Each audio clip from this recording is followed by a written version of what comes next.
ഷബാനാസ് കിച്ചണിലേക്ക് എല്ലാവരും ഒരിക്കൽ കൂടി സ്വാഗതം ചെയ്യുന്നു. ഇന്നത്തെ റെസിപ്പി നമ്മൾ എപ്പോഴും കോഴിമുട്ട ഒരുപോലെയല്ലേ ഫ്രൈ ചെയ്തെടുക്കുക. ഇന്ന് കുറച്ച് വ്യത്യസ്തമായ രീതിയിൽ എങ്ങനെ ഫ്രൈ ചെയ്തെടുക്കാൻ നോക്കാം. ഈ റെസിപ്പി തയ്യാറാക്കാൻ വേണ്ടി ഞാനൊരു ഇരുമ്പ് ചട്ടി എടുത്തിട്ടുണ്ട്. ഇരുമ്പ് ചട്ടി ഇല്ലെങ്കിൽ നോൺ സ്റ്റിക്ക് ചട്ടിയിൽ ചെയ്തെടുത്താലും മതി.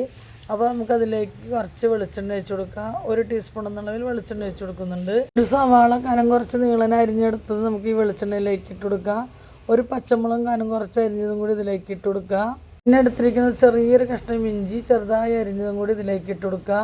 എല്ലാം കൂടി നമുക്ക് 2-3 മിനിറ്റ് ഒന്ന് വഴറ്റി കൊടുക്കണം. സവാളയൊക്കെ ഒന്ന് വാടിക്കിട്ടേണ്ട വരെ വഴറ്റി കൊടുക്കുക. ഇതിലേക്ക് കുറച്ച് ഉപ്പിട്ട് കൊടുക്കുന്നുണ്ട്. ഇനി നമുക്ക് ഉപ്പിട്ട് കൊടുത്തതിന് ശേഷം നല്ലപോലെ ഒന്ന് വഴറ്റിയെടുക്കാം.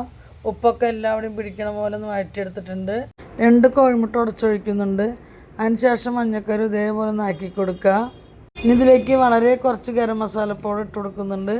പിന്നെ ഇതിലേക്ക് കുറച്ച് കുരുമുളക് പൊടിയും കൂടി ഇട്ട് കൊടുക്കുന്നുണ്ട്. ഇതിലേക്ക് വളരെ കുറച്ച് മുളക് പൊടിയും കൂടി ഇട്ട് കൊടുക്കുന്നുണ്ട്.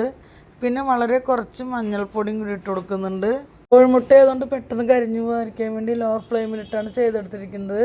ഇനി നമുക്ക് ഈ മസാലകളൊക്കെ മോൾ ഭാഗത്ത് നിന്ന് ഇതേപോലെ ഒന്ന് മിക്സ് ചെയ്ത് കൊടുക്കാം. കുറച്ച് മല്ലിയിലും കൂടി തൂക്കി കൊടുക്കുന്നുണ്ട്.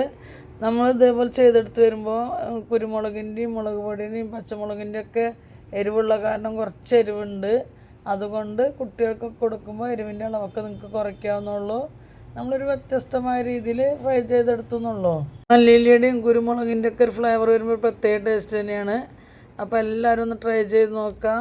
ഈ വീഡിയോസ് ഉപകാരപ്രദമായി എന്ന് തോന്നുന്നുണ്ടെങ്കിൽ സബ്സ്ക്രൈബ് ചെയ്യാനും ലൈക്ക് ചെയ്യാനും കമൻറ്റ് ചെയ്യാനും ഷെയർ ചെയ്യാനും മറക്കരുത്. പുതിയ വീഡിയോസുമായിട്ട് വരാം.